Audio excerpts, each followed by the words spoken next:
Hello viewers, आज हम बात करेंगे ऋषि, महर्षि, साधु और संत में क्या अंतर होता है। दोस्तों, भारत में प्राचीन समय से ही ऋषि मुनियों का विशेष महत्व रहा है, क्योंकि ये समाज के पथ प्रदर्शक माने जाते हैं। ऋषि मुनि अपने ज्ञान और तप के बल पर समाज कल्याण का कार्य करते हैं और लोगों को समस्याओं से मुक्ति दिलाते हैं। आज भी तीर्थ स्थल, जंगल और पहाड़ों में कई साधु संत देखने को मिल जाते हैं। लेकिन क्या आपको पता है, साधु, संत, ऋषि, महर्षि आदि यह सब अलग अलग क्यों होते हैं? क्योंकि ज़्यादातर लोग इनका अर्थ एक ही समझते हैं। आइए आज हम आपको बताते हैं कि ऋषि, महर्षि, मुनि, साधु और संत में क्या अंतर होता है। सबसे पहले बात करें ऋषि की, तो दोस्तों, ऋषि वैदिक संस्कृत भाषा का शब्द है। प्राचीन काल में वैदिक रचनाओं के रचयिताओं को ऋषि कहा जाता था। ऋषि अपने योग के माध्यम से परमात्मा को प्राप्त हो जाते थे और अपने सभी शिष्यों को आत्मज्ञान की प्राप्ति करवाते थे। वैदिक काल में सभी ऋषि गृहस्थ आश्रम से आते थे। ऋषि पर किसी तरह का क्रोध, लोभ, मोह, अहंकार और ईर्ष्या आदि की कोई रोक टोक नहीं है और ना ही किसी भी तरह का संयम का उल्लेख मिलता है। प्राचीन काल में ऋषि भौतिक पदार्थ के साथ साथ उसके पीछे छिपी ऊर्जा को भी देखने में सक्षम थे। हमारे पुराणों में सप्त ऋषि का उल्लेख मिलता है, जो केतु, पुलह, पुलस्त्य, अत्रि, अंगिरा, वशिष्ठ और भृगु जी हैं। दूसरे नंबर पर बात करते हैं मुनि की, तो दोस्तों, मुनि शब्द का अर्थ होता है मौन, अर्थात शांति।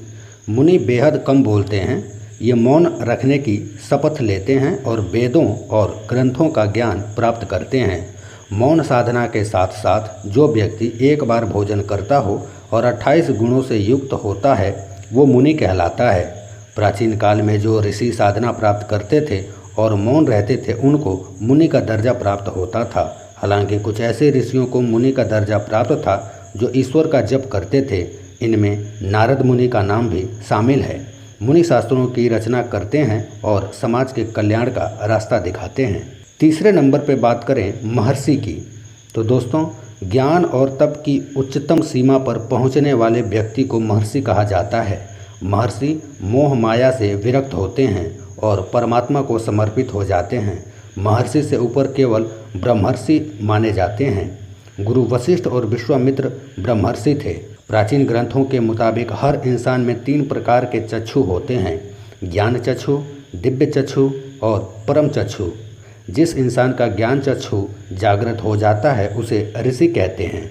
जिसका दिव्य चक्षु जागृत होता है उसे महर्षि कहते हैं और जिसका परम चक्षु जागृत हो जाता है उसे ब्रह्मर्षि कहते हैं।